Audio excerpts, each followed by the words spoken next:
কলিযুগে এসে আমাদেরকে শিক্ষাদানের জন্য, আমাদের উদ্ধারের জন্য এই মহাপ্রভুকে আনিয়েছেন। তাই এই যে আমরা সেবার কথা বলছেন, বৈষ্ণব সেবা, তো বৈষ্ণব সেবার সম্বন্ধে জানতে গেলে আগে ভগবান শিব সম্বন্ধে জানতে হবে, আগে শিবের আরাধনা করতে হবে। আমরা যদি শিবকে আরাধনা না করি তাহলে আমরা কখনোই আমাদের সেই গোকুলের ওই রাস্তা বলুন আর সেই বৈকুণ্ঠের রাস্তা বলুন, গোলকের রাস্তা বলুন, কোনো রাস্তাই খোলা থাকবে না আমাদের। তালা চাবি তার কাছে। ওনাকে যে এই জন্য বলা হয় বাম, বাম বলা হয় কেন? সমগ্র আকাশ জুড়ে উনি বিরাজ করছেন। সমগ্র আকাশ জুড়ে বিরাজ যদি উনি করেন তাহলে আমরা পৌঁছাবো কি করে সেই গোলক ধামে? তাহলে তো ওনাকে আরাধনা করতে হবে, ওনার সেবা করতে হবে, ওনার সেবা করে ওনাকে সন্তুষ্ট করতে হবে। উনি সমগ্র এই বৈষ্ণব কুলের শিরোমণি।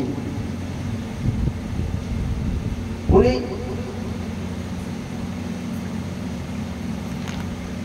এই জগতে যদি কোন শ্রেষ্ঠ বৈষ্ণব থেকে থাকে তিনি হচ্ছেন ভগবান শিব শঙ্কর ভোলানাথ। তিনি বৈষ্ণব চূড়ামণি। ওনাকে ভোলে বম বলা হয়।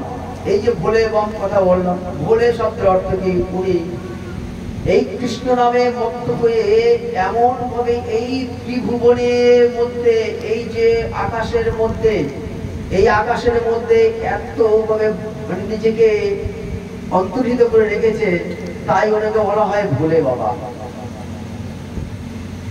সমস্ত সবকিছু ভুলে গিয়ে উনি একমাত্র ওনাতেই ওনার সমগ্র সব কিছু উনি নিবেদন করে দিয়েছেন, সবকিছু ভুলে গিয়ে। ভোলে বোম বলা হচ্ছে, তাহলে কেন বোম বলা হচ্ছে? এই কারণে যে সমগ্র আকাশ জুড়ে উনি অবস্থান করছেন। আর ওনার এই যে জটা আছে, এই মেঘরাশি স্বরূপ তার জটা। ওনার মস্তকে চন্দ্র অবস্থান করছে। আকাশে যেমন আমরা দেখতে পাই উদীয়মান চন্দ্র, সেই চন্দ্র অবস্থান করছেন ওনার এই মস্তকে। তাই আমাদের সর্বপ্রথমে শিবের আরাধনা করতে হবে, শিবের উদ্দেশ্যে ব্রত করতে হবে। ওনাকে নিত্য তুলসী, এই বেলপত্র এবং জল দ্বারা ওনাকে পুষ্ট করতে হবে। উনি জল এবং বেলপত্রে পুষ্ট, অন্য কিছুতে নয়। তাই আমরা শিবকে যেমন ভালোবাসবো, কেননা এই কলি যুগে শিব একমাত্র আমাদেরকে সেই পরমেশ্বর ভগবান শ্রীকৃষ্ণকে এবং রাধা রানীকে এই কলি যুগে রাধা কৃষ্ণের মিলিত তনু রূপে এই গৌরাঙ্গ মহাপ্রভু রূপে তিনি জানিয়েছিলেন।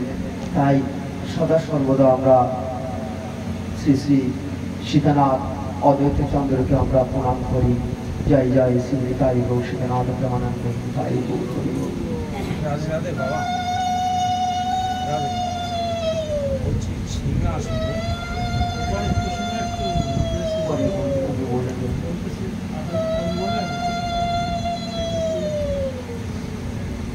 ধনমোর নিত্যানন্দ পতি মোর গৌরচন্দ্র প্রাণ মোর জীবন কিশোর অদ্বৈত আচার্য বল গদাধর মোর কুল নরহরি বিলাসই মোর বৈষ্ণবীর পদধূলি তাই মোর স্নান পেলি তর্পণ মোর বৈষ্ণব নাম।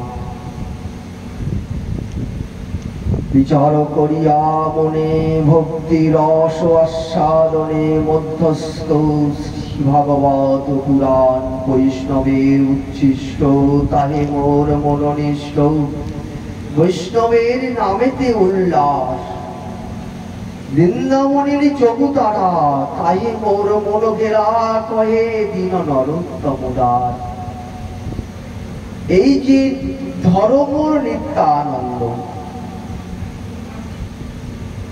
শ্রী ঠাকুর মশাই এই যে পদ্য রচনা করেছে, এই স্বীয় উপাসের প্রতি মনের নিষ্ঠা প্রকাশ করিতেছে। প্রথমত শ্রী নিতাই গৌর ও যুগল কিশোরের প্রতি নিষ্ঠা আর কথা বলা হয়েছে। এই যে ধনমোর নিত্যানন্দ প্রতিমোর গৌরচন্দ্র প্রাণমোর যুগল কিশোর, তাই নিতাই গৌর এবং যুগল কিশোরের কথা এখানে বলা হয়েছে। তো গৌড়ীয় বৈষ্ণবগণের পঞ্চতত্ত্ব এবং শ্রী রাধা গোবিন্দের যুগপৎ আরাধ্য তত্ত্ব, পঞ্চতত্ত্বের আরাধনা ব্যতীত এই যে পরম রহস্যময় শ্রী রাধা মাধবের উপাসনার অধিকার প্রাপ্ত হওয়া যায় না। আমরা যদি নিতাই গৌরের আরাধনা না করি, তাহলে আমরা কখনো এই যে প্রেমের রহস্যময় সুধাময় করুণা সিন্ধু ভগবান শ্রীকৃষ্ণ এবং রাধা রানীর কখনো আরাধনা করা সম্ভব নয়। তাই আমাদের সর্বপ্রথমে কি করতে হবে? নিতাই গৌরের আরাধনা করতে হবে, তারপরে তো যুগল কিশোরের আরাধনা।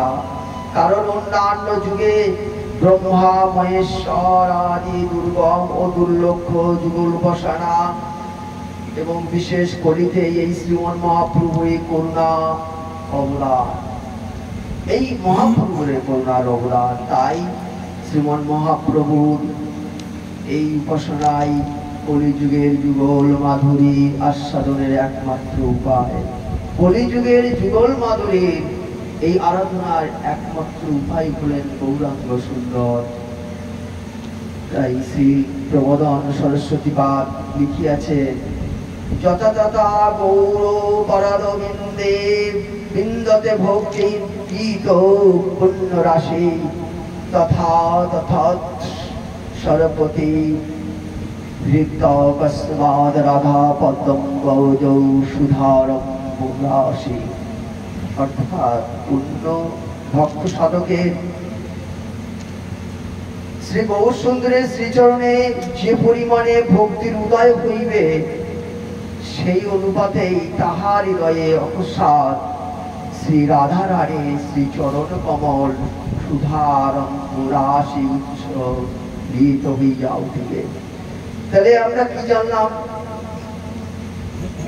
যদি আমরা গৌরাঙ্গ মহাপ্রভুর শ্রীচরণে আমাদেরকে আমরা নিমজ্জিত করতে পারি এবং এই নিমজ্জিত করার ফলে আমাদের মধ্যে যে ভক্তির উদয় হইবে, ঠিক ততটাই আমরা সেই রাধা রানী ভক্তি রসসুধা পান করে আমরা উচ্ছ্বসিত হইব, তথাপি নয়।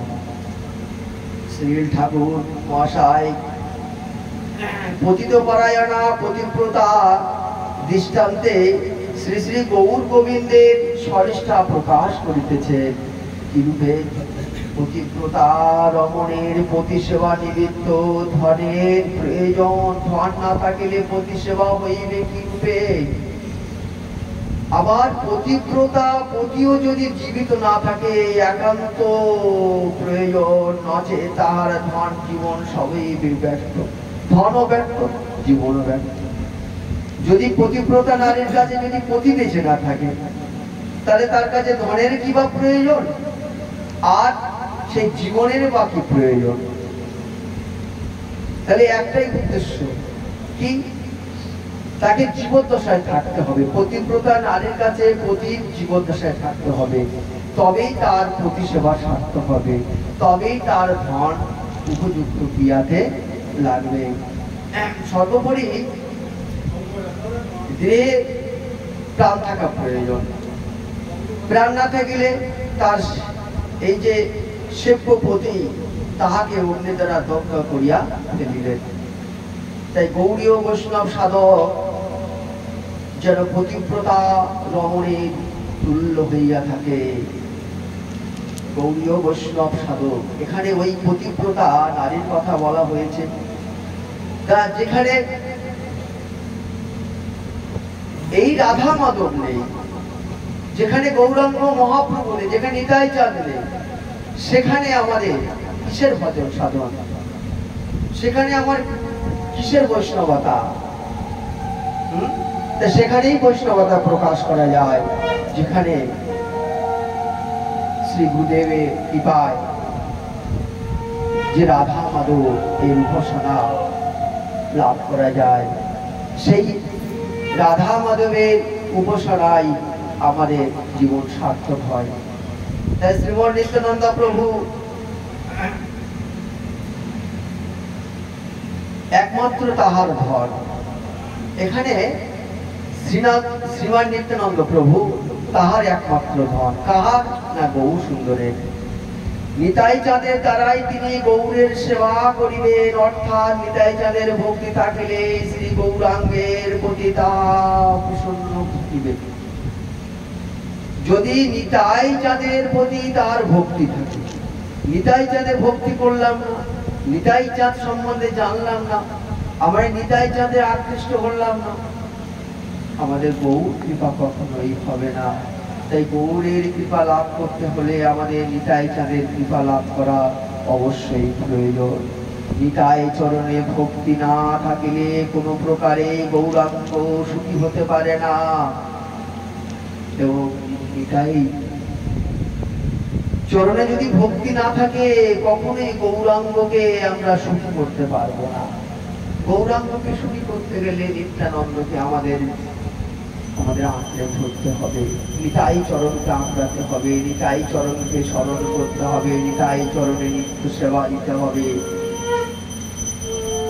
এই চৈতন্য ভাগবতে বর্ণিত আছে পানিহাটি গ্রামে শ্রীমন মহাপ্রভু স্বয়ং রাঘব পণ্ডিতের নিকট বলিয়াছিলেন। কি বলিয়াছিলেন? রাঘব, তোমারে আমি নিজ বক্ষ কয়ে আমার দ্বিতীয় নাহি নিত্যানন্দ বই, এই নিত্যানন্দ যেই করয়ে আমারে সেই বলি আমি, এই বলি তোমারে আমার সকল কর্ম নিত্যানন্দ দ্বারে। এই আমি অকপটে কহিল তোমারে, যেই আমি সেই নিত্যানন্দ ভেদে নাই, তোমার ঘরে সব জানিবাই থাই। মহাযজ্ঞেশ্বর যাহা পাইতে দুর্লভ, নিত্যানন্দ হইতে তাহা পাইবা সুলভ। এ থেকে হইয়া তুমি মহা সাবধান, নিত্যানন্দ সেবিও যেন হেন ভগবান। নিত্যানন্দ ভক্তি ব্যতি রেখে শ্রী গৌরাঙ্গকে প্রাপ্ত হওয়া যায় না। মুরারি গুপ্তের নিকট শ্রীমন মহাপ্রভুর মুখে তাহা ব্যক্ত করিয়াছে যে সত্য তুমি মুরারি আমার শুদ্ধ দাস, তুমি সে জানিলে নিত্যানন্দের প্রকাশ। নিত্যানন্দে যাহার তিলকে দেহ রহে, দাস হইলেও সে মোর প্রিয় নহে। ঘরে যাও গুপ্ত, তুমি আমারে কিনিলা, নিত্যানন্দ তত্ত্ব গুপ্ত তুমি সে জানিলা।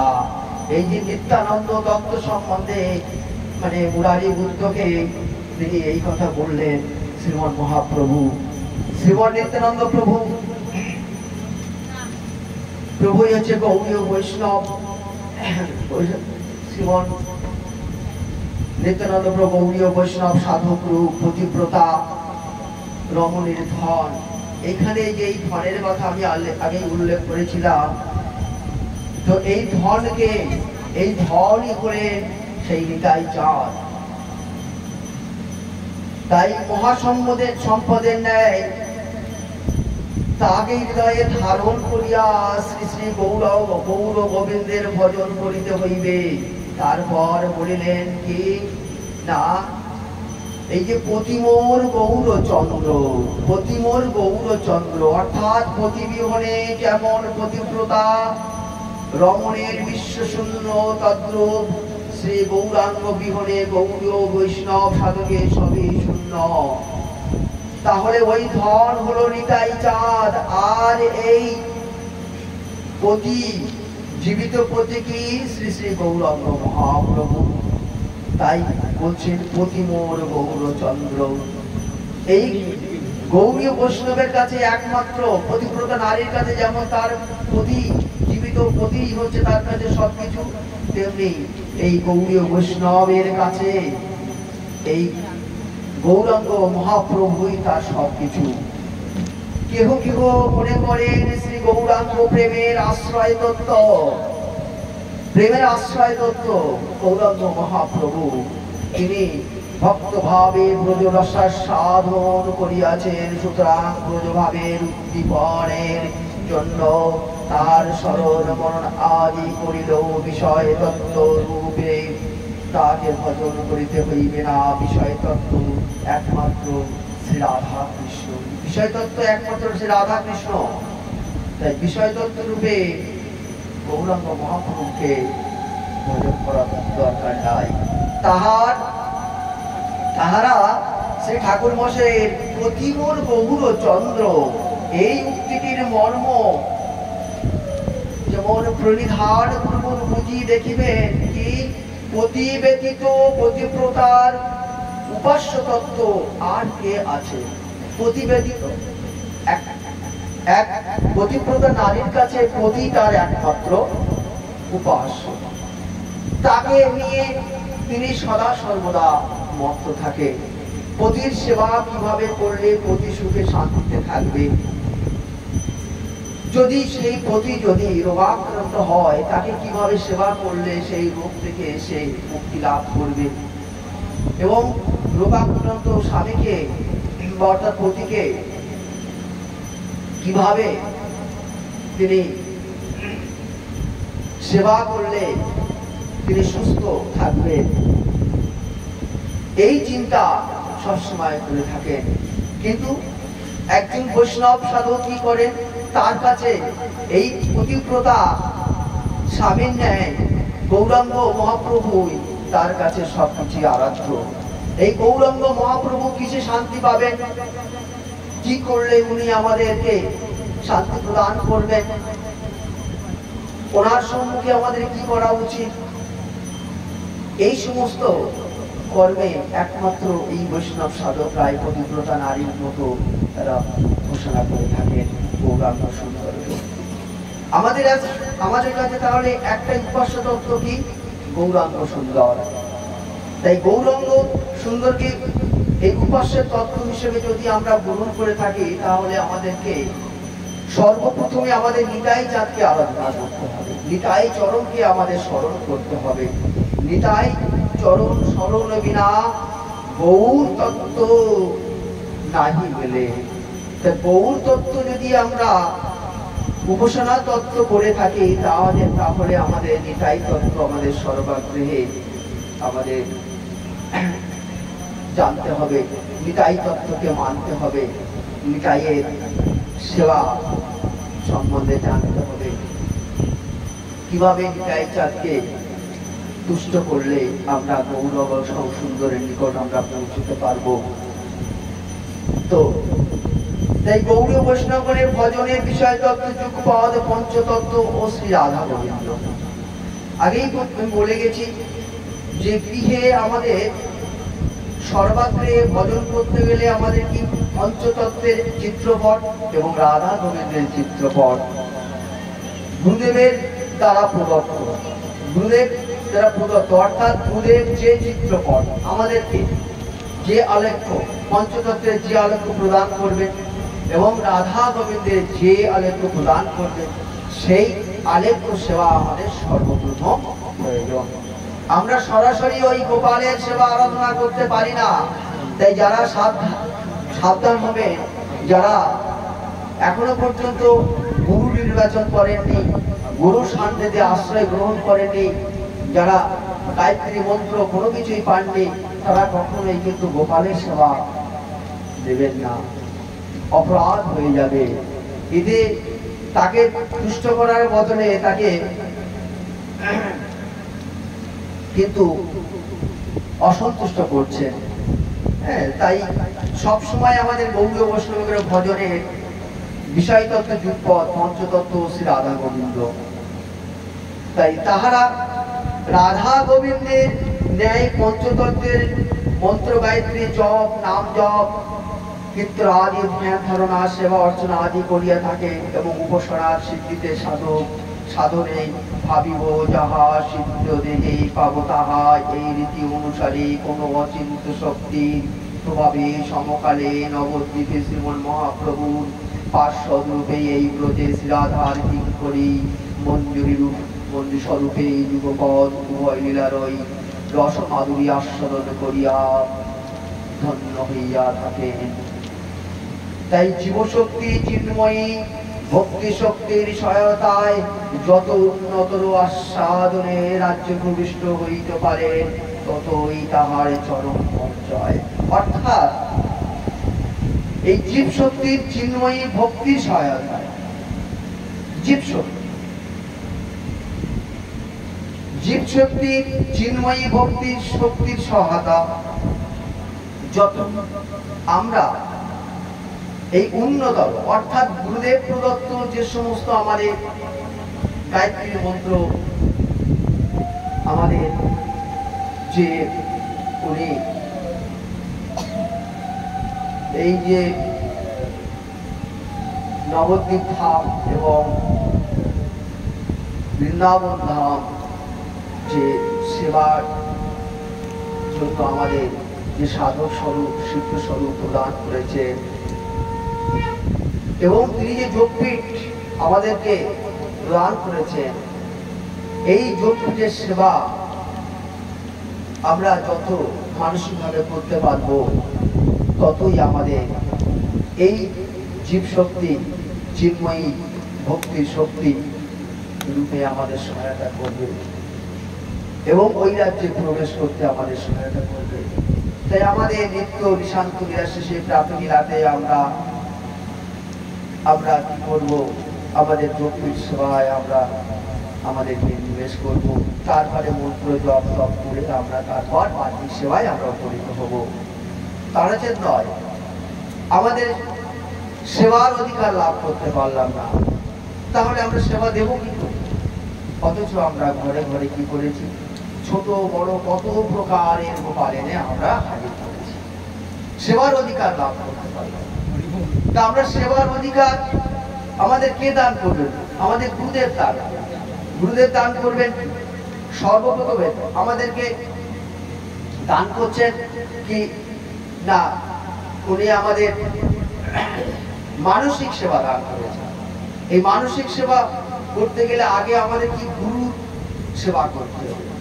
গুরু সেবা করে অর্থাৎ গুরুদেব যে কাজটা করবে, যে সেবাগুলো করবে, সেই জিনিসগুলো আমাদেরকে তাকে তো আমাদেরকে এনে দিতে হবে। গুরু সেবা করতে হবে, তার জন্য পুষ্প চয়ন করতে হবে, তুলসী চয়ন করতে হবে, হ্যাঁ, মালা মাল্য রচনা করতে হবে, গুরুদেব যে সমস্ত সেবা দিয়েছেন সেই সেবা কর্মগুলো করতে হবে। তারপরে কি করতে হবে, সেইগুলো গুরুদেবের নিকটে পৌঁছে দিতে হবে একে একে। গুরুদেব এবার তিনি সেবার নিমিত্ত তিনি সেবা দেবেন। তারপর আমাকে কি করতে হবে, আমার সেইখানে গিয়ে আমাকেও আবার গুরুর অনুরূপ আমাকে সেবা দিতে হবে। প্রথমে গুরুদেবের পূজা অর্চনা করতে হবে, তারপর গুরুর নির্দেশ মতো গুরুর আদেশ মতো অর্থাৎ গুরুদেব যে সেবাটাই করেছেন ওই সেবাটাই আমাকে করতে হবে মানসিক করে। তারপরে আমাদের মন্ত্রে জপ মন্ত্রে আমাদের উপবেশন করতে হবে। জপ মন্ত্র হয়ে গেল, তারপরে এবারে বাহ্য সেবা। তাহলে আমার জপ মন্ত্র হলো না, কিছুই হলো না, আমার মানসিক সেবা হলো না, অথচ আমার ঘরে গোপাল এনে আমি সেবার কাজে চলে গেলাম, আমি কিছুই জানলাম না, তাহলে আমি কি করে সেবার আমি উপযোগী হলাম?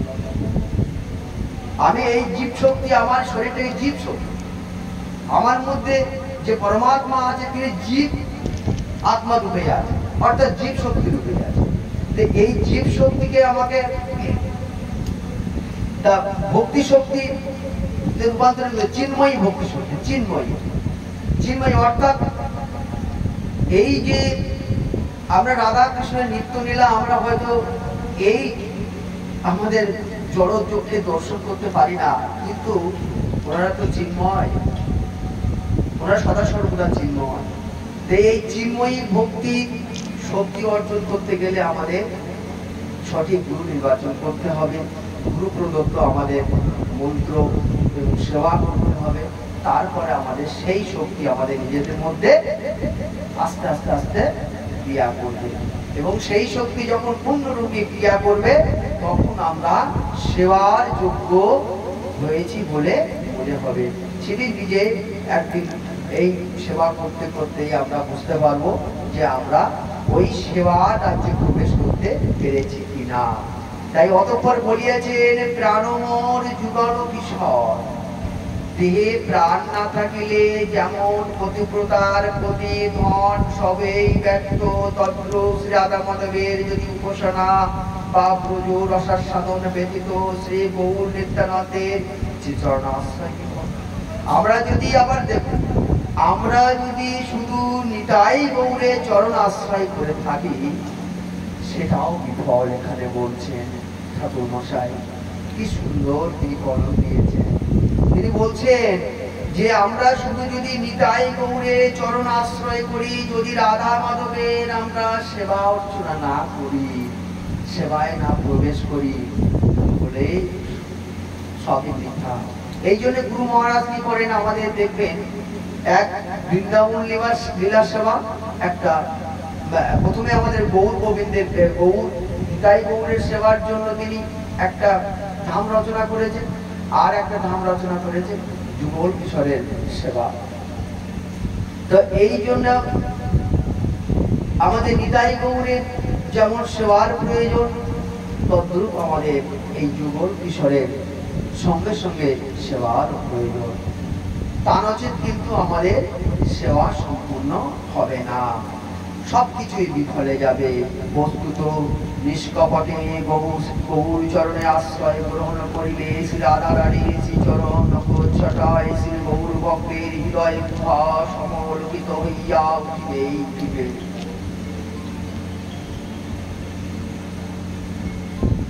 নিষ্কপটে গৌর চরণে আশ্রয় গ্রহণ করিলে, দেখুন আমরা যদি আমাদের মধ্যে কোনো কপট ছল চাতুরতা কোনো কিছু না থাকে, অর্থাৎ আমরা যদি শুদ্ধ বৈষ্ণব এই পরিণত হয়ে শুদ্ধ, আমাদের মধ্যে কপট ছল চাতুরতা, আমাদের বাহ্যিকে যেমন বৈষ্ণব ভাব প্রকৃতিতে আমরা অবস্থান করছি, তদ্রূপে যদি আমরা অভ্যন্তরে যদি বৈষ্ণব ভাব প্রকৃতিতে প্রবেশ করতে পারি এবং সেই সেবার দ্বারা যদি গৌরের চরণ সেবা করতে পারি, তবেই কিন্তু শ্রী রাধা রানীর এই যে শ্রী চরণ প্রচ্ছটায় শ্রী গৌর ভক্তের এই যে হৃদয় গুহা কি হবে, একত্রিত ভাবে এই যে সম আলোকিত হইয়া উঠিবে। যেমন গৌরের সেবা করলে যেমন নিজের মধ্যে একটা আলোর স্মৃতি হয়, তদ্রূপ শ্রী রাধা রানীর এই যে সেবা করলে ওইরকম আমাদের কি আমাদের মধ্যে একটা আলোর ছটা বহির্গত হবে। এবং শ্রী গৌরাঙ্গের প্রিয় পার্শ্বদ শ্রীপাদ প্রবোধন সরস্বতী বলিয়াছেন,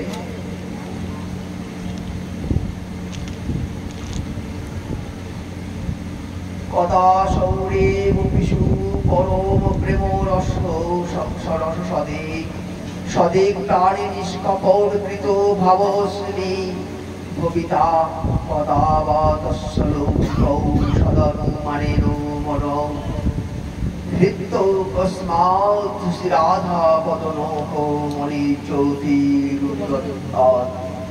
অর্থাৎ এই যে শ্রেষ্ঠ ব্রজরস,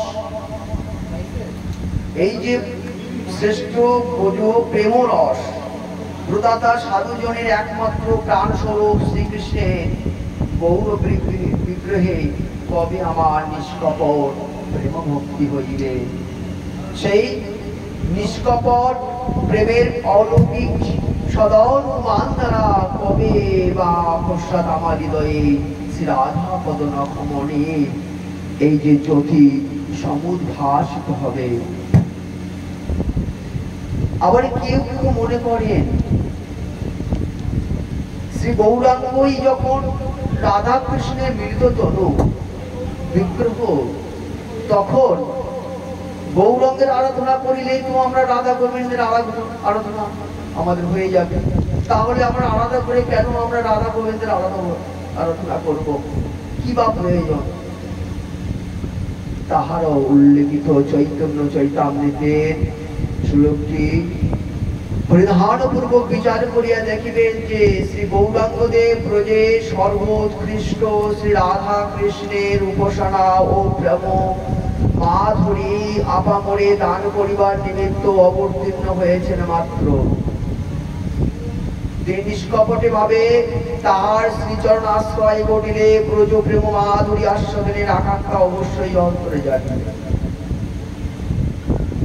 গৌরাঙ্গ মহাপ্রভু দেখবেন তিনি সবসময় বলেছেন, ভজন সাধন যদি করতে হয় রাধা মাধবের ভজন সাধন। এই আমাকে ভজন সাধনা করলে কি জন্মাবে তোমার মধ্যে, তোমাদের মধ্যে? না, এই ব্রজ প্রেম রসের যে আস্বাদন সেটা জন্মেবে। তো আমাকে ভজন সাধন করলে একমাত্র সেই ব্রজ সাধনের যে উপায়, তার যে শক্তি, সেটাই সঞ্চারিত হবে মাত্র। তবে তুমি যদি রাধা গোবিন্দের উপাসনা না করো, তাহলে কিন্তু আমার ভজন সাধন করলে এই জন্মটা কিন্তু সার্থক হবে না।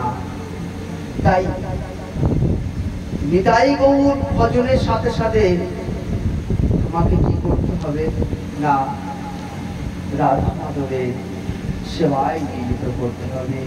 ব্রজপ্রেমের রস আস্বাদন পূর্ব রাধা মাধবের সেবা নিজেকে সম্পূর্ণরূপে নিবেদিত করতে হবে। শ্রী নিতাই চাঁদের করুণায় শ্রী গৌর চরণ প্রাপ্তি এবং গৌর কৃপায় অতি বিচিত্র যুগল মাধুরীর আস্বাদন প্রাপ্তি হইয়া থাকে। এই যে বিষয়ের চরম দৃষ্টান্ত শ্রীমৎ রঘুনাথ দাস গোস্বামী পাদ। যদিও তিনি ব্রজের নিত্য সিদ্ধার্থন করেন, এই যে তাকে নিত্য সিদ্ধা বলা হয়েছে কেন? দেখবেন তিনি সিদ্ধ স্বরূপে ব্রজে তিনি রতিমন্ত্রী রূপে তিনি অবস্থান করছেন। শ্রীমন মহাপ্রভুর প্রিয় পার্শ্বদ সাধক জীবন নহে, তথাপি সাধকের ন্যায় স্বয়ং আচরণ করিয়া বিশ্ব মানবকে এই ভজন কৌশলটি শিক্ষা দিয়েছেন। অতুল রাজ বৈভবের অধিকারী শ্রী হিরণ্য গোবর্ধনের একমাত্র পুত্র শ্রী রঘুনাথ দাস শ্রী গৌর চরণ প্রাপ্তির নিমিত্ত তিনি সর্বদা প্রাপ্তি সর্বদা অসম্ভব জানিয়া শ্রী রঘুনাথ পানিহাটিতে শ্রীমন নিত্যানন্দ প্রভুর নিকটে আগমন করিয়া দৈন্য ভরে দূরে প্রভুর চরণ উদ্দেশ্যে প্রণত হইলে রঘুনাথের কথা যখন সেবক প্রভু নিতাই চাঁদকে জানাইলেন, সেবক নিতাই চাঁদের সেবক যখন বলছে, দেখুন নিতাই চাঁদ দূরে বসে গৌর চরণকে লক্ষ্য করে গৌরের চরণ সেবা করছে। যখন একজন সেবক নিতাই চাঁদকে বলিলেন, তখন বলছে কিভাবে জানালেন, দেখুন, শুনি প্রভু কয়ে চোরা দিবি দর্শন, আয় আয় আজি তোরে করিব দণ্ডন করবু।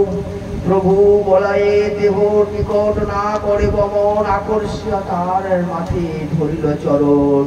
কৌতুকী নিত্যানন্দ সহজে দয়াময়, রঘুনাথে কয়ে কিছু হইয়া সদয় নিকটে আইস মোর। ভাব দূরে দূরে আজ লাগি পাইয়াছ তন্ডু তোমারে, যদি চিরা ভক্ষণ করাবো মোর গণে। শুনি আনন্দিত হইল রঘুনাথের মনে।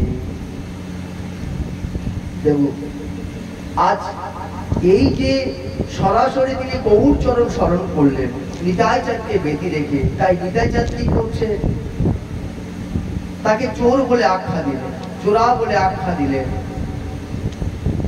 তাকে চোরা বলে আখ্যা দিলেন। তুমি আমার ধন চুরি করেছ। নিতাইয়ের ধনকে, নিতাইয়ের ধন সেই গৌর সুন্দর। তাই গৌরের এই নিতাইয়ের ধনকে চুরি করেছেন কে আজ? না, রঘুনাথ দাস। তাই সরাসরি আমাদের কারো সাহস নাই যে আমরা গৌরকে আরাধনা করতে পারি নিতাইকে বেঁধে রেখে। তাই নিতাই বলছে, তুমি আমার ধনকে চুরি করেছো, তাই তোমাকে আমি দণ্ড দিব, তোমাকে দণ্ড প্রদান করব। তাই কি দণ্ড প্রদান করলেন? যদি চিরা ভক্ষণ করা হোমর করে, এই কথা বলিলেন। আর এই কথা যখন শুদ্ধ ভক্ত রঘুনাথ দাস শ্রবণ করলেন, এই কথা শুনে তিনি আনন্দিত হইয়া তিনি মনে মনে উপভোগ করলেন। শ্রী নিতাই চাঁদ রঘুনাথকে চোরা বলিয়া সম্বোধন করিলেন। চোর যেমন ধন গোপনে অপগ্রহণের চেষ্টা করে, তদ্রূপ নিতাই এর ধন গৌর চরণ রঘুনাথ তাহাকে না জানাইয়া গোপনে পাইবার প্রয়াস করিয়াছেন। নিতাই চাঁদ এই চুরির নিমিত্ত তাহার প্রতি দণ্ডাদেশ করিলেন। তাও অতি অপূর্ব নিতাই চাঁদের করুণার সঙ্গে তাহার পার্শ্বদ পরম মহৎগণের সেবাজনিত কৃপায় কৃপারূপ মণিকাঞ্চনের যোগাযোগ রঘুর সর্ববিধ বন্দন মোচন করিয়া আচরিয়া গৌর চরণ পাইয়া দিয়াছিল। এই যে সেবা, সাধু সেবা, একেত্রী বৈষ্ণবদের নিমন্ত্রণ করিয়া তাদেরকে এই যে অন্নদান সেবা, এই সেবার মাধ্যমে কি হয়? গৌর এখানে নিতাই চাঁদ বোঝালেন, তিনি রঘুনাথ দাসকে দিয়ে যদি আমাদের দণ্ড মোচন করতে হয়, যদি আমাদের পাপ মোচন করতে হয়, তাহলে সাধুগুরু বৈষ্ণবদের সেবার নিমিত্ত আমাদের সমস্ত দণ্ড মোচন হতে পারে। এই যে সাধুগুরু বৈষ্ণবদের অন্নদান, তাদেরকে গিয়ে আনন্দ করিয়া ভগবত কথা আস্বাদন করাইয়া তাদেরকে অন্নদান করাইয়া নিজেকে কি করতে হয়? পাপ মোচন করতে হয়, নিজেদেরকে শুদ্ধ করতে হয়। এইভাবে নিজেকে শুদ্ধ করতে পারলেই তবে কিন্তু আমরা গুরু গৌর গোবিন্দের আরাধনা করতে সক্ষম হব, অন্যথা নয়। নিজেদেরকে শোধরানোর একটা বড় পন্থা হলো বৈষ্ণব গৃহে আমন্ত্রণ করিয়া তাদেরকে সেবা করা। নিতাই চাঁদের করুণাপুষ্ট রঘুনাথ সপার্শ্বদ মহাপ্রভুর অজস্র করুণাথ হারায় স্নাপিত হইয়া ধন্য হইয়াছিলেন। তাহলে দেখুন, তদ্রূপ যদি কোনো বৈষ্ণব এই জগতে যদি নিতাই চাঁদের কৃপা লাভ করতে চায়, তাহলে তাহাকে এই রঘুনাথ দাসের মতো তাহাকে এরূপ আচরণ করতে হবে।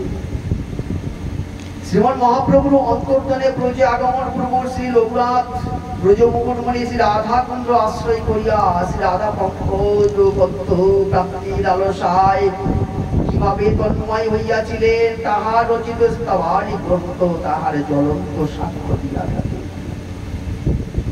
অতঃপর বলিলেন,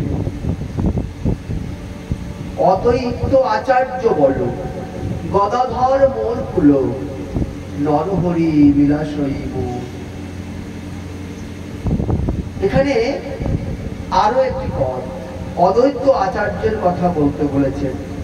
গদাধর মোর কুল আর নরহরি বিলাসইব, এই যে গৌরানা ঠাকুর শ্রী অদ্বৈত আচার্য যেন বল বা শক্তি। তাই এখানে বলছে অদ্বৈত আচার্য বল। দেহে শক্তি না থাকলে যেমন প্রতিসেবা হয় না, হয় কি? যদি কোনো পতিব্রতা নারী দেহে যদি শক্তি না থাকে, সে কিভাবে প্রতিসেবা করবে? এবং প্রাণ শক্তি ও যদি দুর্বল বা ক্ষীণ হইয়া পড়ে, তদ্রূপ যাহার করুণায় বিশ্ব মানব শ্রী গৌরাঙ্গ সুন্দরকে এবং ব্রজ সাধনার সৌভাগ্য প্রাপ্তি হইয়াছে, তাহার আরাধনা ব্যতি রেখে অকৃতজ্ঞতা দোষে সাধকের অন্তরাত্মা কলুষিত হইয়া উঠিবে। তা আজ দেখুন, আমরা এই গৌরাঙ্গ মহাপ্রভুকে পেলাম কার জন্য? কার জন্য পেলাম? আমরা সেই সীতানাথ অদ্বৈত আচার্যের জন্য এই কীর্তি আমরা পেলাম। তাকে ব্যতি রেখে তো আমরা কখনোই এই নিতাই গৌরের সাধন ভজন করতে পারি না, আমরা রাধা গোবিন্দের সাধন ভজন করতে পারি না।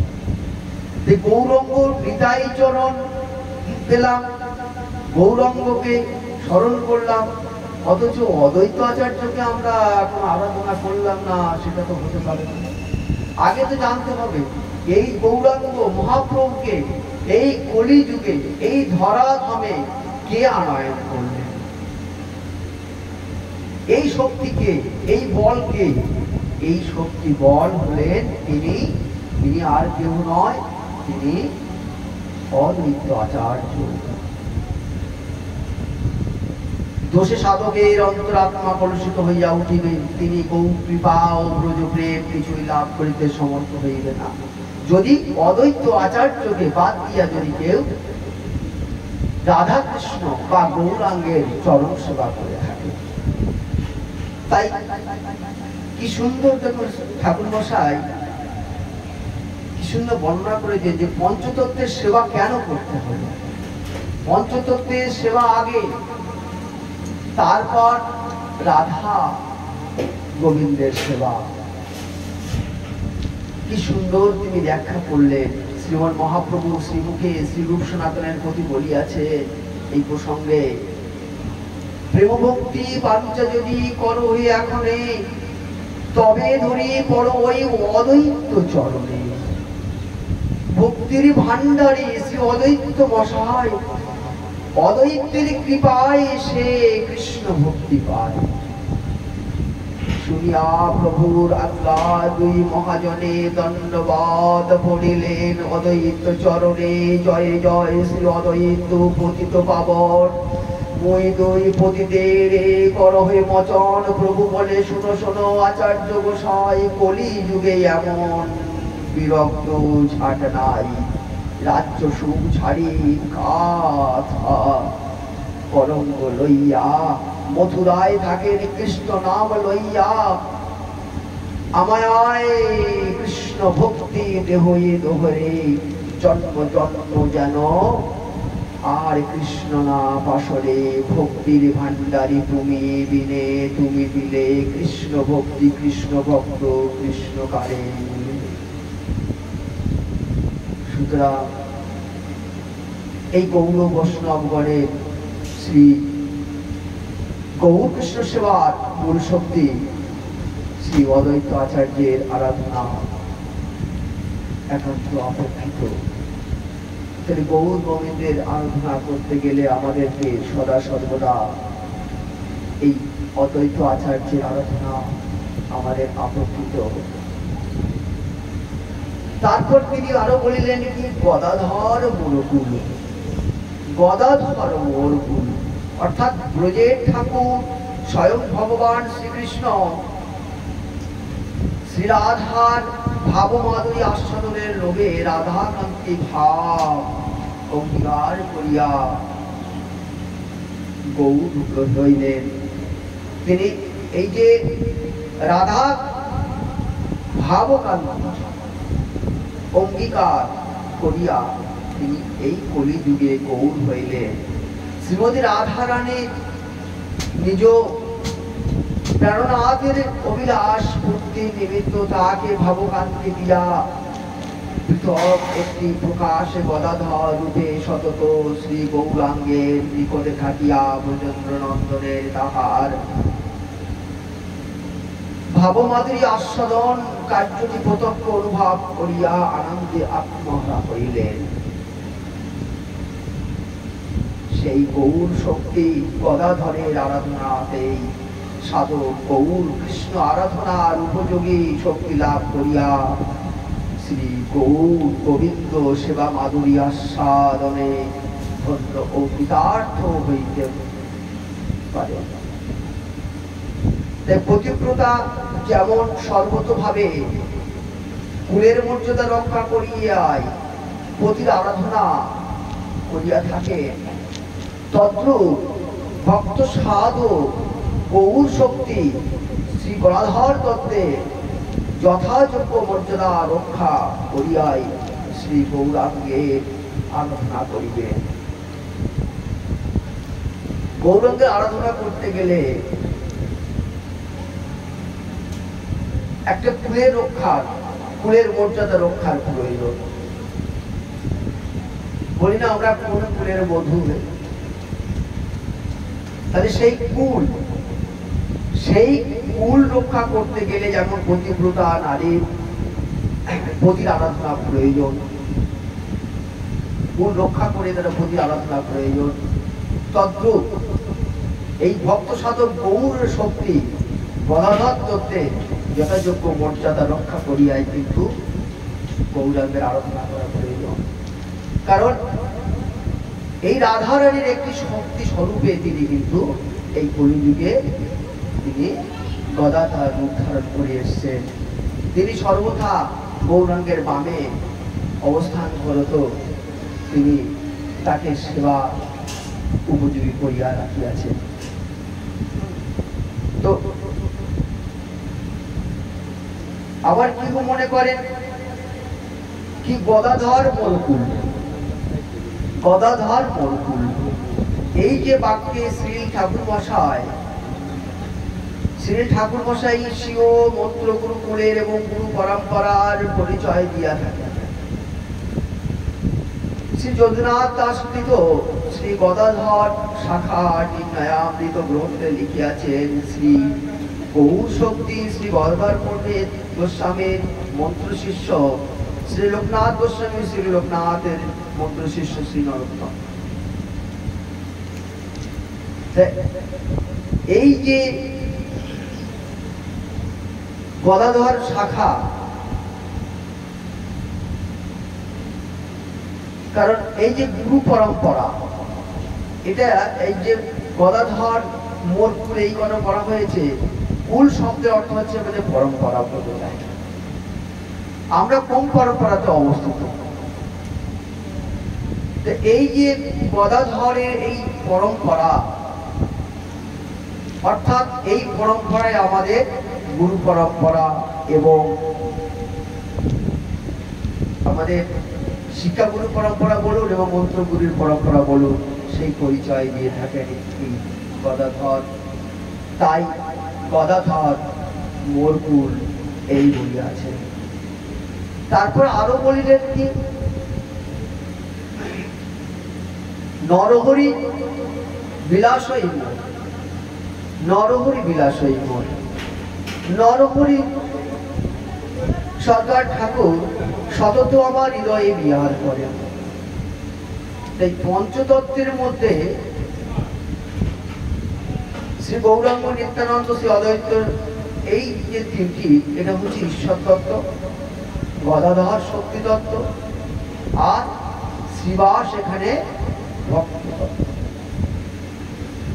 তো এখানে শ্রীবাসের পরিবর্তে এই যে এখানে এই কবিতাতে যে নরহরি বিলাসই মন, এই নরহরিকে এখানে শ্রীবাসের জায়গায় এখানে বসানো হয়েছে। তাই শ্রীবাসের পরিবর্তে নরহরির নাম উল্লেখে এই যে ভক্ত তত্ত্বের এখানে ইঙ্গিত করিয়া থাকে। তাহলে দেখুন, ঈশ্বর তত্ত্ব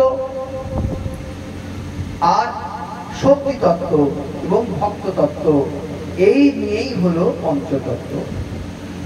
তো এই পঞ্চতত্ত্বের সেবা আমাদেরকে সর্বাগ্রে করতে হবে। পঞ্চতত্ত্বের সেবা অবশেষে আমাদের গৌর রাধা মাধবের লীলায় প্রবেশ করতে হবে। তাই কি বলা হয়েছে এখানে, অতঃপর বৈষ্ণবের প্রতি নিষ্ঠা প্রকাশ করিতেছেন। বৈষ্ণবের পদধূলি তাহে মোর স্নানকেলি। আরো বলছে, বৈষ্ণবের পদধূলি তাহে মোর স্নানকেলি, তর্পণ মোর বৈষ্ণবের নাম। তাই তো বৈষ্ণবের পদধূলি তাহে মোর স্নানকেলি, তর্পণ মোর বৈষ্ণবের নাম।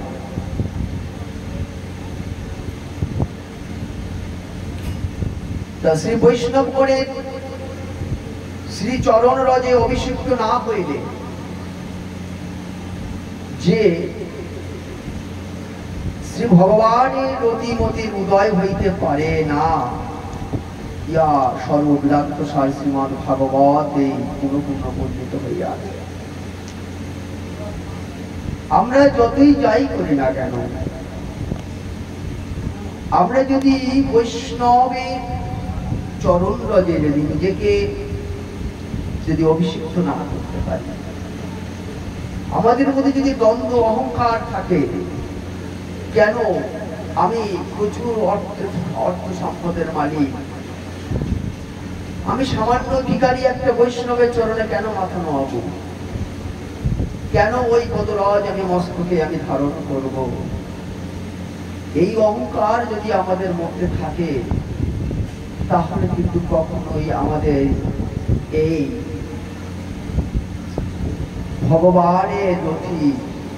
ভগবানের রতি যে মতি, তাতে আমাদের কখনো উদয় হবে না। সর্ববেদান্ত সার শ্রীমদ্ ভাগবত এই কথা বলেছে। তাই শ্রীমদ্ ভাগবত মহাপুরাণের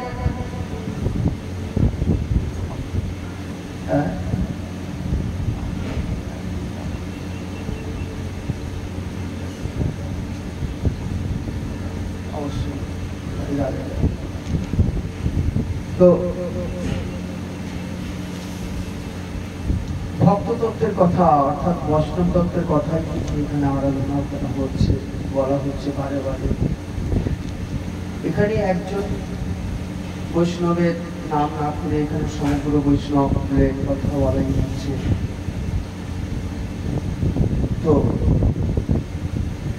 এইখানে সেই পদ যেখানে ভক্তের কথা, ভক্তমালের যে সমস্ত নির্দেশিত বাণী অর্থাৎ ভক্ত তত্ত্বের কথা বলা হয়ে থাকে,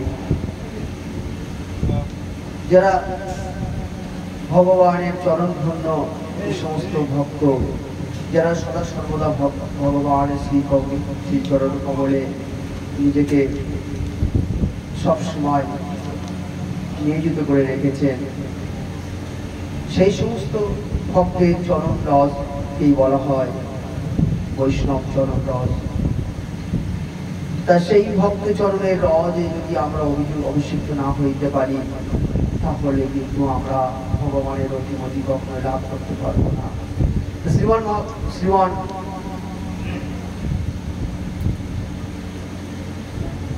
মহাপ্রভু চরণ সেবাই করুন আর রাধা গোবিন্দের চরণ সেবাই করুন না কেন, যাই করুন না কেন, সর্বপ্রথমে আমাদের ভক্ত সম্বন্ধে জানতে হবে, ভক্তের কথা জানতে হবে। ভক্তের কথা জানলেই তবে আমার কিন্তু ভক্তির উদয় হবে। ভক্ত কথা না জানলেই কখনোই কিন্তু ভক্তির কথা উদয় হতে পারে না। এই সমস্ত ভক্ত, যেসব ভক্তরা আজ কবির নিতাই গৌরের চরণ সেবা করে রাধা কৃষ্ণের চরণ সেবায় সম্পূর্ণরূপে নিয়োজিত হইয়াছেন, যেমন রূপ গোস্বামীপাদ, সনাতন গোস্বামীপাদ, রঘুনাথ ভট্ট, রঘুনাথ দাস, এরা কিভাবে আজ হৃদয় চাঁদের চরণ সেবা করে গৌরের চরণ লাভ করলেন। গৌরের চরণ লাভ করলে কিভাবে গৌর আদেশে আজ তারা ব্রজে বাস করছেন, ব্রজে বাস করে আজ রাধা রানী লীলা এই কলিজীবের জন্য তারা বিস্তার করছে। তো শুদ্ধ ভক্তই একমাত্র পারে হৃদয় চাঁদের আরাধনা কিভাবে করতে হবে, আমাদের গৌরের আরাধনা কিভাবে করতে হবে, রাধা কৃষ্ণ আরাধনা কিভাবে করতে হবে, তারাই একমাত্র বলতে পারে, অন্যথা নয়। তো নিত্য স্নানের দ্বারা যেমন আমরা দেহ মন পবিত্র করি, তাই শুদ্ধ ভক্তের যেমন নিত্য স্নানের মাধ্যমে আমরা যে দেহ মন শুদ্ধ এবং সুস্থ রাখি, তদ্রূপ ভক্তিকামী যারা নিত্য সাধক, সেই বৈষ্ণবের চরণারজ অঙ্গে মাখিয়া তাহার ভজন বিগ্রহকে পবিত্র এবং সুস্থ আমরা রাখি। ভজন বিগ্রহ বলতে কাকে বলা হয়েছে? ভজন বিগ্রহ বলতে রাধা মাধবকে বলা হয়েছে। তো ভজন বিগ্রহকে পবিত্র এবং সুস্থ রাখতে গেলে আমাদের দেখুন এই ভক্ত রজের প্রয়োজন। আজ আমরা এই গৃহকর্তার অনুরোধে আমরা এখানে এসেছি। এসে কি করছি, এই গৃহে আমরা পদার্পণ করলাম, অর্থাৎ আমাদের চরণ রজ এই গৃহে আমরা প্রদান করলাম। এবং এই গৃহে আসা বৈষ্ণব আসা মানে কি হলো, তা সেই পদরজ, তাদের পদরজে এই সমগ্র গৃহটা প্লাবিত হয়ে গেল। সেই প্লাবনে স্নান করে আজ এই গৃহকর্তা ভক্তের আশীর্বাদ লাভ করলেন। তো এই যে ভক্তের আরাধনা, বৈষ্ণবের আরাধনা, বৈষ্ণবদের গিয়ে আগমন পূর্বক তার সেবা, এইগুলো হচ্ছে বৈষ্ণব সেবা। এই বৈষ্ণবের এটাই বৈষ্ণবের চরণ সেবা।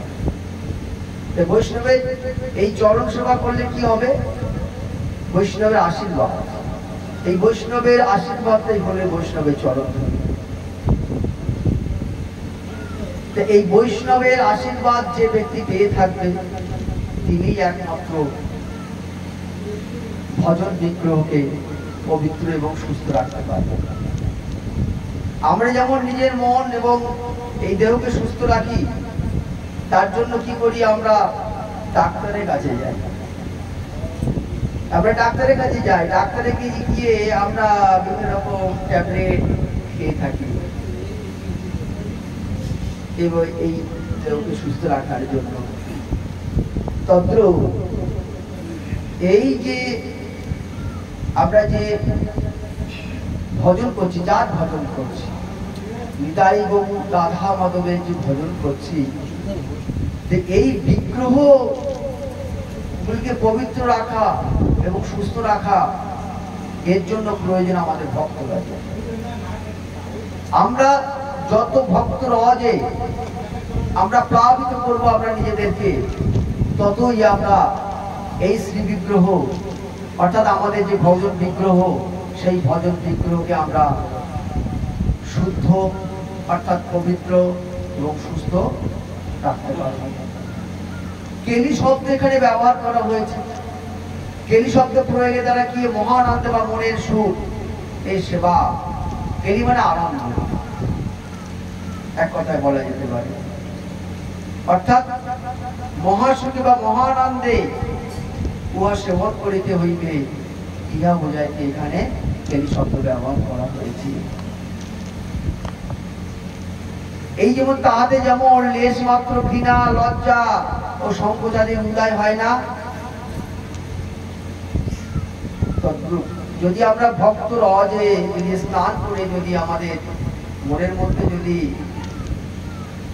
ঘৃণা, লজ্জা, যে আমি এই ব্রজের এই বৈষ্ণবের রজ আমি মাথায় মাখলাম, আমি মাথায় মেয়েছি, 18 অঙ্গে মেখেছি, আমি সর্বসর্বকে যাবো কি করে, আমার লজ্জা বোধ করছে। যদি কোনো বৈষ্ণবের চরণে বুঝ নির্গত হয়, সেই চরণের ধুলি যদি অঙ্গে মাখি, অর্থাৎ সেই চরণ রজে যদি আমাদের ঘৃণাবোধ হয়, তাহলে কিন্তু আমাদের সবই বৃথা হয়ে যাবে। তাই আমাদের নিঃসংকোচে অর্থাৎ মহানন্দে কেলি করিবার লাগি, যেমন রাধারানী সখীগণ সহ রাধা কুণ্ড তিনি উপনীত হয়েছিলেন সূর্য পূজন চলে, তদ্রূপ বৈষ্ণবের যে উচ্চ হরিধ্বনি করিতে করিতে দুবাহু তুলে নৃত্য, গীত, এই সমস্ত কর্ম করে থাকে যখন বৈষ্ণবগণ, তখন তাদের চরণের ধুলো আমাদের কাছে অমৃতের সমান। ওই অমৃতের রস যদি আমরা গ্রহণ করতে পারি সানন্দে, অর্থাৎ ঘৃণা, লজ্জা, সংকোচ সবকিছু ত্যাগ করে, তাহলেই কিন্তু আমাদের ভজন বিগ্রহকে আমরা পবিত্র সুস্থ করতে পারব। তা আমাদের ভজন বিগ্রহ কোথায় অবস্থান করছে, আমাদের এই মধ্যে, তিনি জীবাত্মা রূপে প্রত্যেকের হৃদয়ে অবস্থান করছে। তো আমরা ওই বাহ্যিক উপাসনা অর্থাৎ পবিত্র যে সমস্ত গৃহে রাধা গোবিন্দ শ্রী গৌরাঙ্গ নিতাই গৌর অবস্থান করছে, সেই সেবা আর আগে যদি আমাদের নিজেদের মধ্যে যে পবিত্র স্বরূপ অর্থাৎ জীবাত্মা অবস্থান করছে তাকে সুস্থ রাখতে পারি, তাহলেই কিন্তু পরবর্তী পর্যায়ে আমাদের আপনা থেকেই কিন্তু ওই পবিত্র মন্দিরে অবস্থিত নিতাই গৌর এবং রাধা গোবিন্দের সেবার জন্য আমরা নিজেকে প্রস্তুত করতে পারবো। অর্থাৎ সমগ্র অহংকার ত্যাগ পূর্বক আমাদের কিন্তু এই গৌর গোবিন্দের চরণ সেবা করতে হবে। অন্যের কথা কি, শ্রীমন মহাপ্রভু স্বয়ং চরণ ধূলি গ্রহণ করিয়া ভক্তি লাভের নিমিত্ত ইহা একান্ত অপেক্ষিত।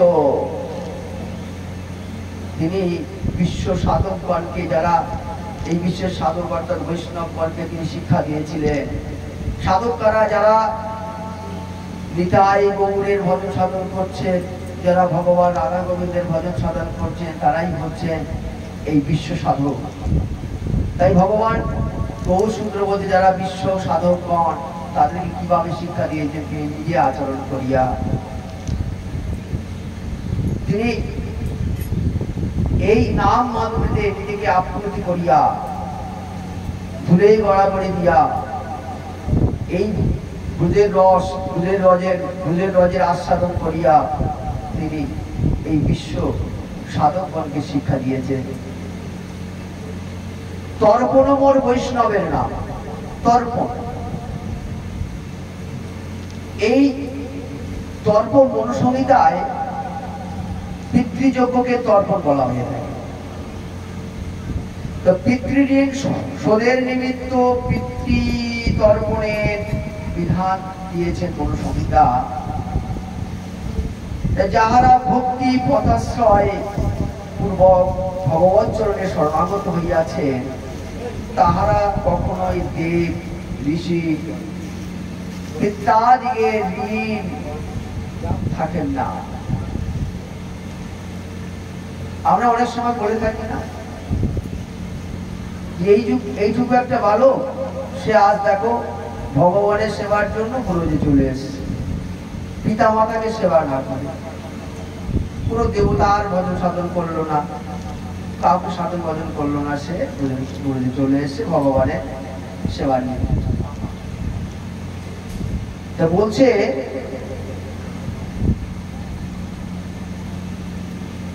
যদি কারো ভক্তি শুদ্ধ হয়, কোন পথ আশ্রয় করে, অর্থাৎ পথ মানে সদ্গুরুর আশ্রয় লাভ করে, সদ্গুরুর আশ্রয় গুরু পরম্পরা লাভ করে থাকে, একে বলা হয় পথ আশ্রয়। গুরু পরম্পরা লাভ করে যদি ভক্তি পথাশ্রয় পূর্বক তিনি যদি ভগবৎ চরণে শরণাগত হয়, তাহলে তার কোনো দেব ঋণ থাকে না, ঋষি ঋণ থাকে না, কোনো পিতৃ ঋণ থাকে না। কাম থেকে কৃষ্ণ ভজে শাস্ত্র আজ্ঞা মানে, যিনি কামকে ত্যাগ করেছেন, অর্থাৎ যিনি কামকে ত্যাগ করেছেন, তিনি একমাত্র ভগবান শ্রীকৃষ্ণের সাধন ভজন করতে পারেন। এই কথা কে বলছে? শাস্ত্র বলছে, শাস্ত্র মানছে এই কথা। তা দেব ঋষি পিতৃআদি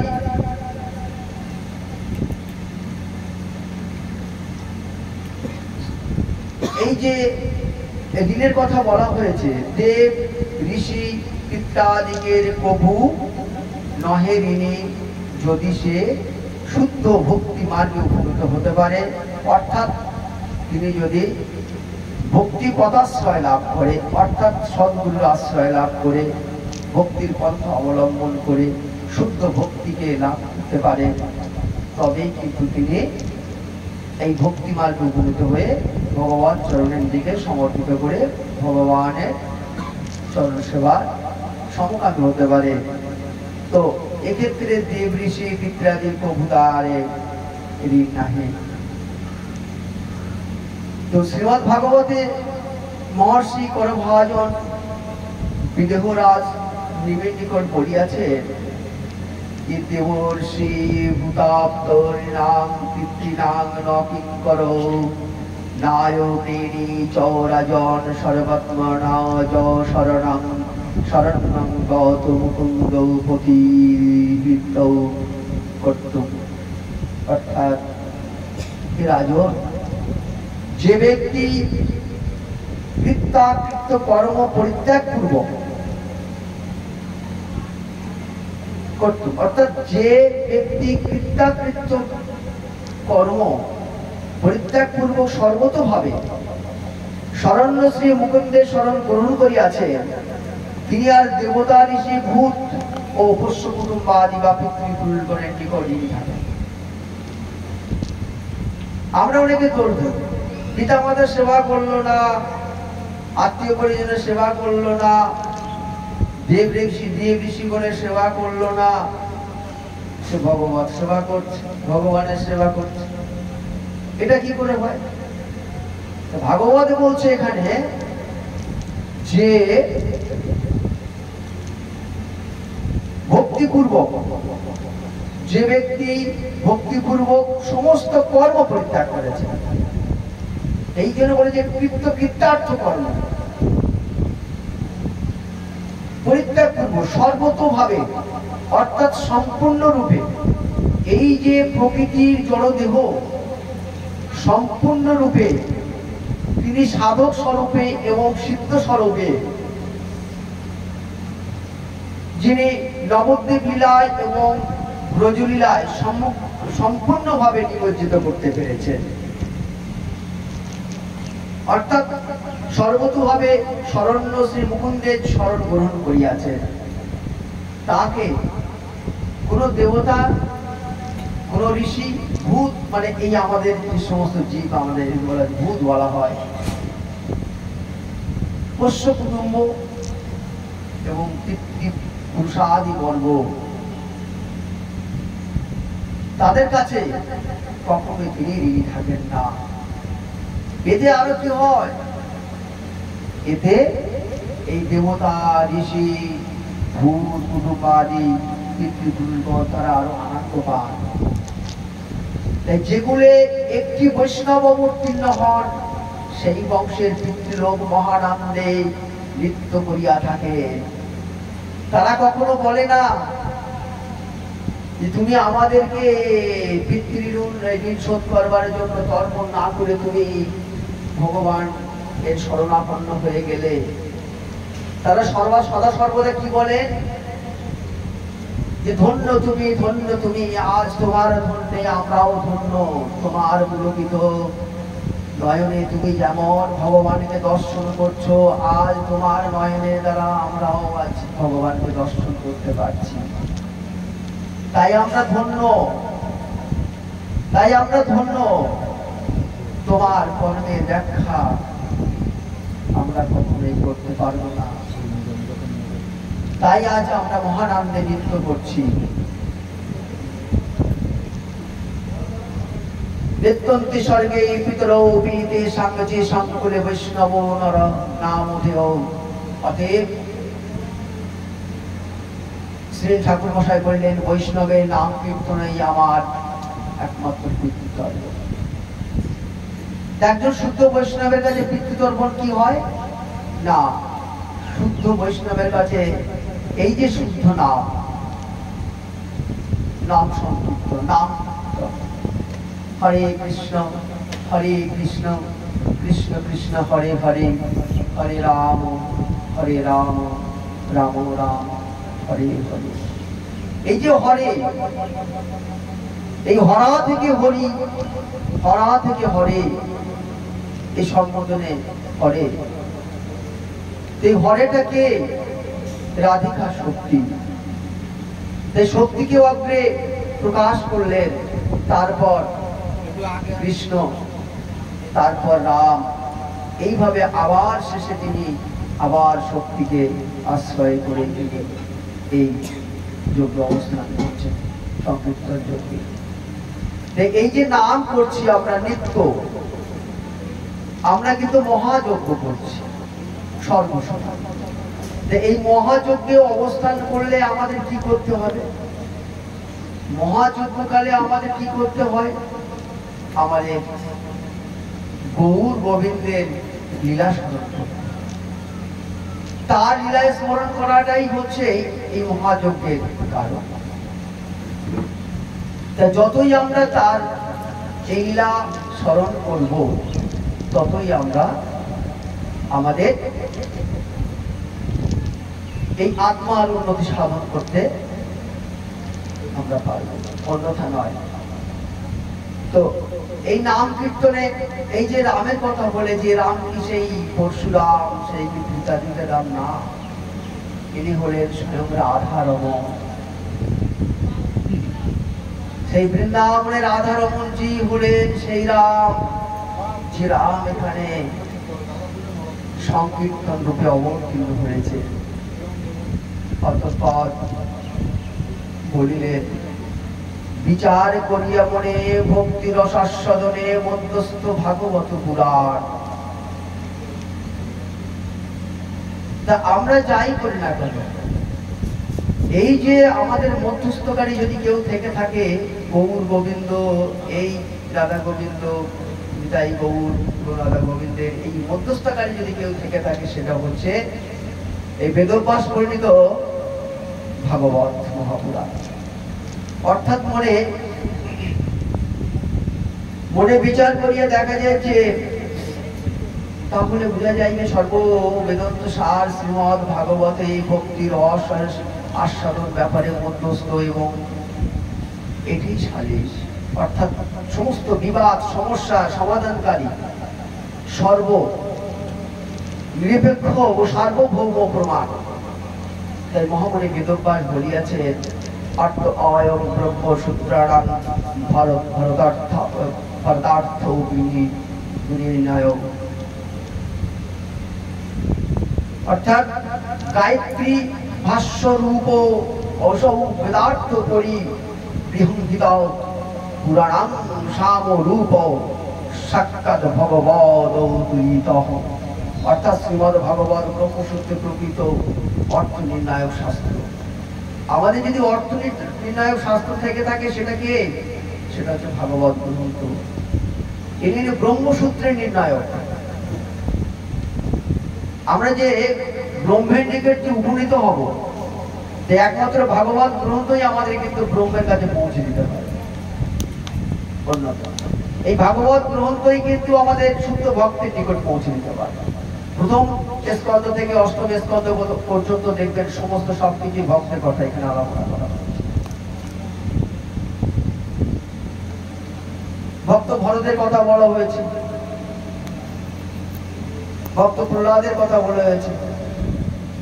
তাহলে একজন অসুরকে কিভাবে তিনি ভগবানকে দর্শন করিয়েছিলেন প্রহ্লাদ, এই সমস্ত আমাদেরকে কে চিনিয়েছে, কে জানিয়েছে? এই ভাগবত গ্রন্থ।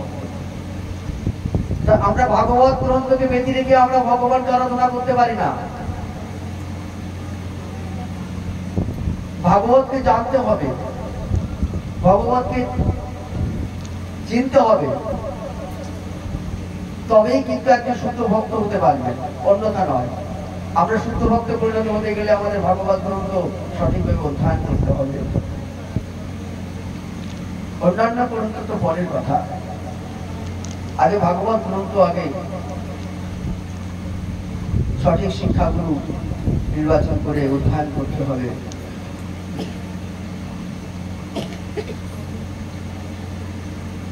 ব্রহ্মসূত্র অতি দ্রুতিগম্য অতাথ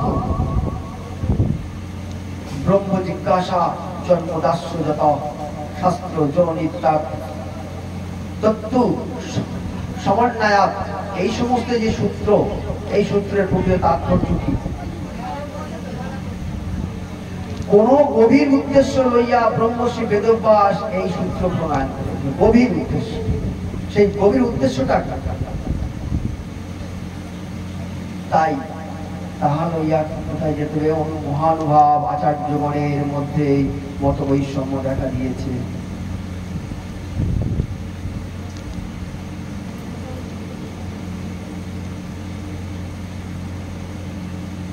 তাই যে যত মনি মহারিষি যাই হোক না কেন, যারাই মতাদর্শে বিভিন্ন ভেদ করিয়ে থাকুন না কেন, এটা আমাদের বৈষ্ণব জগতের কাছে মানতে হবে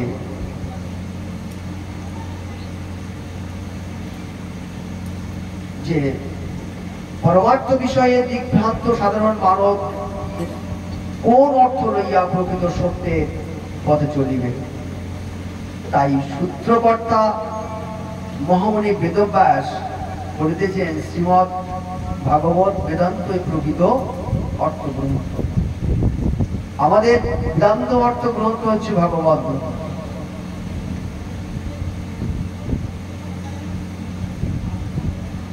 ইয়াকেই সর্বতভাবে আমাদের অবলম্বন করতে হবে। ইহা তিনি মহাভারতের অর্থ নির্ণয় করেন। ইনি পুরাণ শিরোমণি বা মহাপুরাণ সাক্ষাৎ ভগবান কর্তৃক প্রকাশিত ব্রহ্মর্ষি বেদব্যাস। এই জন্য একে কি বলেছেন? নিগম কল্পতরু, অর্থাৎ নিগম কল্পতরুর সুপরিপক্ক ফল বলিয়া একে আখ্যা দিয়েছেন ব্রহ্মর্ষি বেদব্যাস। সুতরাং সুতময় কৃষ্ণ কথা সহিত অবশ্যই রচিত হইতে হইবে। তাই ভক্তি রসাস্বাদনী এত মহত্বপূর্ণ মধ্যস্থ নির্ভরযোগ্য শাস্ত্র আর এই বিশ্বে নাই। তাই আমাদের ভগবত সম্বন্ধীয় অর্থাৎ ভগবান সম্বন্ধীয় কোনো কিছু জানতে গেলে আমাদের এই ভগবত মহাপুরাণ অবশ্যই আমাদেরকে অধ্যয়ন করতে হবে। এখানে আমাদের পূজার বিধি, লীলাদি শ্রবণ,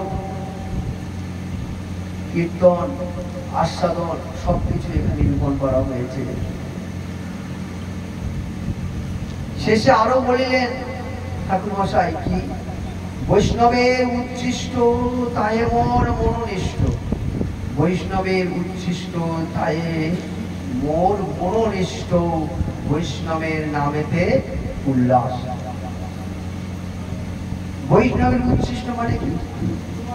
এটা তো জানতে। এই যে বৃন্দাবনে চৌতারা তাহে মোর মনোমারা, মনোঘেরা। বৃন্দাবনের চৌতারা তাহে মোর মনোঘেরা, কহে দীন নরোত্তম দাস। এ কথা কে বলেছে? নরোত্তম দাস। তা বৈষ্ণব রাধামৃত সেবন ভক্তি লাভের মহাশক্তি সম্পন্ন সাধনা এটি। সুতরাং ভক্তি লাভের সাধকের নিষ্ঠার সহিত পরম ভক্তি ভরে উহা সেবন করা কর্তব্য।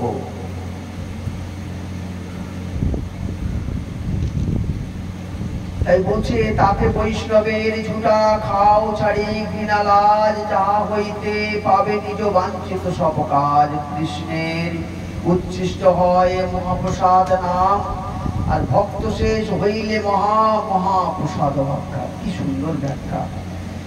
যদি কোন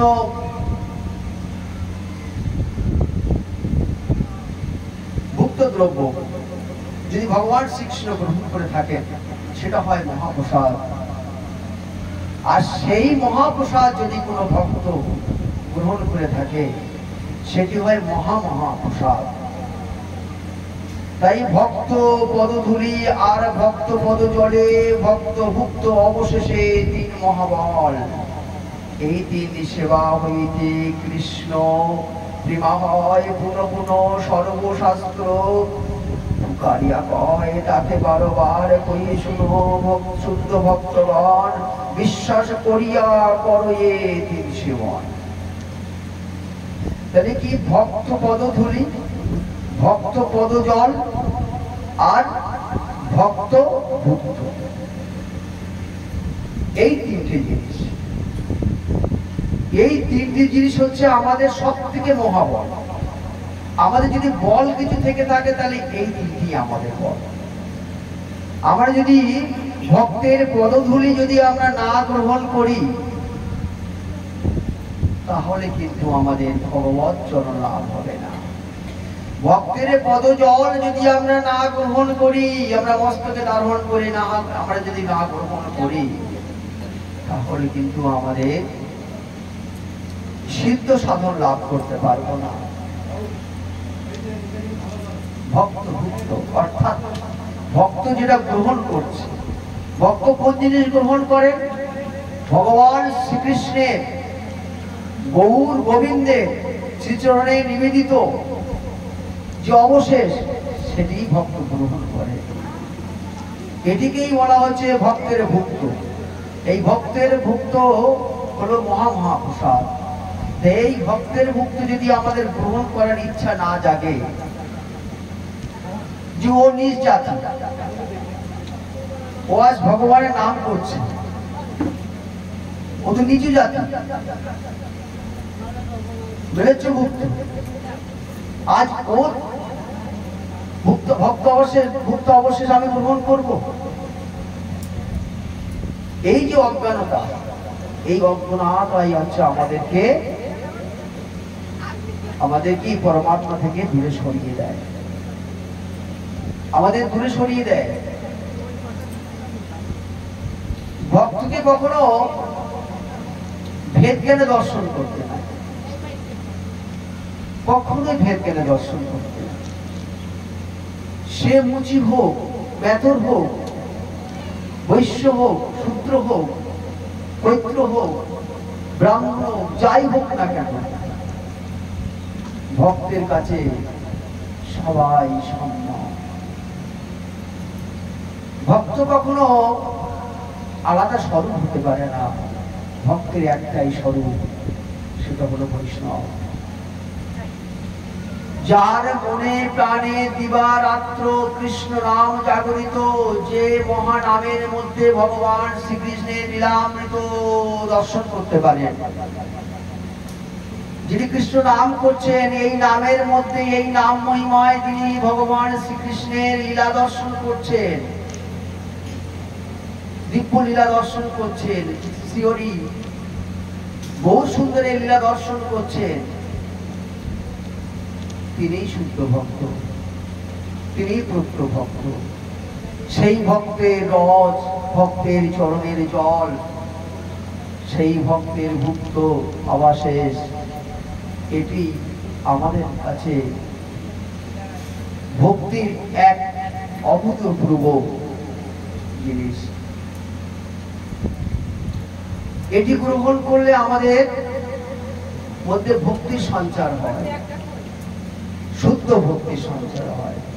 আর এই শুদ্ধ ভক্তির মাধ্যমেই আমরা ভগবানের নিকটে উপনীত হতে পারি, অন্যথা নয়। বৈষ্ণবের নাম শ্রবণ কীর্তনে অন্তরে যেন উল্লাসিত হয়ে ওঠে, কারণ বৈষ্ণব ভক্তি ভগবত প্রাপ্তির অবিচারী উপায়। বৃন্দাবনের চবুতারার কথা বলা হয়েছে না এখানে? বৃন্দাবনে চবুতারা তাই মোর মন ঘেরা।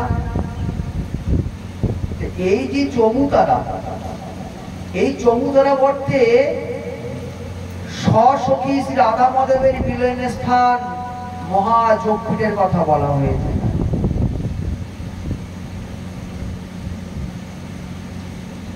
এই যে চবুতারা, ভগবান শ্রীকৃষ্ণ তার রাধারানীকে সঙ্গে করে সমস্ত সখী এবং মঞ্জুরিগণকে সঙ্গে লইয়া তিনি মধ্যাসনে অবস্থান করে কর্ণিকায় অবস্থান করছে রাধারানীর সহযোগে।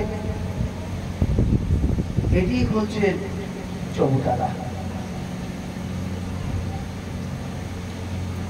অথবা বৃন্দাবনে যেসব রত্নময় চত্বর বা বেদিকার উপর শ্রী রাধা মাধব উপবেশন করিয়া সখীগণ সহ হাস্য করিয়া হাস্যে মগ্ন থাকেন, তাকেই চৌতারা বলা হইয়া থাকে। কেউ কেউ চৌতারা বা চত্বর অর্থের আশাস্থলে বলিয়া মনে করিয়া থাকেন। শ্রী রাধা মাধবের অতি রসময় লীলা বিলাস স্থানকে যেমন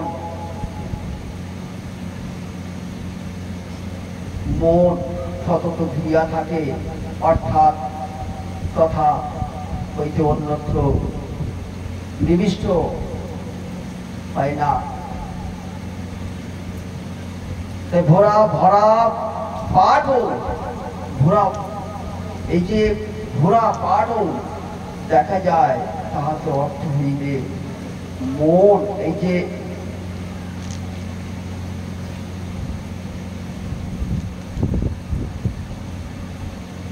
মন যেমন সতত চৌতারায় বিভোর হইয়া থাকে, বিভোর।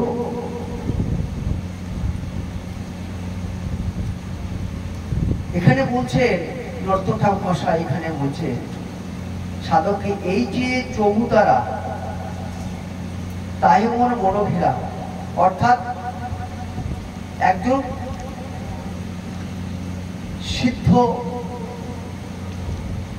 ব্যক্তির কাছে সব সময় তার মন কিভাবে অবস্থান করবে না, তিনি সদা সর্বদা রাধা রানীর স্বরূপে অবস্থান করবেন। তিনি নিজেকে যদি রাধা রানীর স্বরূপে অবস্থান না করতে পারে, তিনি কখনোই কিন্তু ওই শ্রী ভগবান কৃষ্ণচন্দ্রের রাধা রানীর যুগল লীলা দর্শন করতে পারবেন। তাই সদা সর্বদা আমাদেরকে এই যে জড় জগতের যে স্বরূপ, এই স্বরূপটাকে ত্যাগ করতে হবে। আমরা এই স্বরূপে অবস্থান করবো ঠিকই, কিন্তু আমরা প্রকৃত অবস্থান করবো কোন স্বরূপে না, আমাদের গুরু প্রদত্ত যে সিদ্ধ স্বরূপ তিনি যে দান করছেন সেই স্বরূপ, অর্থাৎ যে মঞ্জুর স্বরূপ তিনি দান করলেন, সেই মঞ্জুর স্বরূপে আমি আমার গুরু মঞ্জুরের বামে অবস্থান করে আমি সর্বতভাবে সবসময় আমি এই নামের মধ্যে থেকে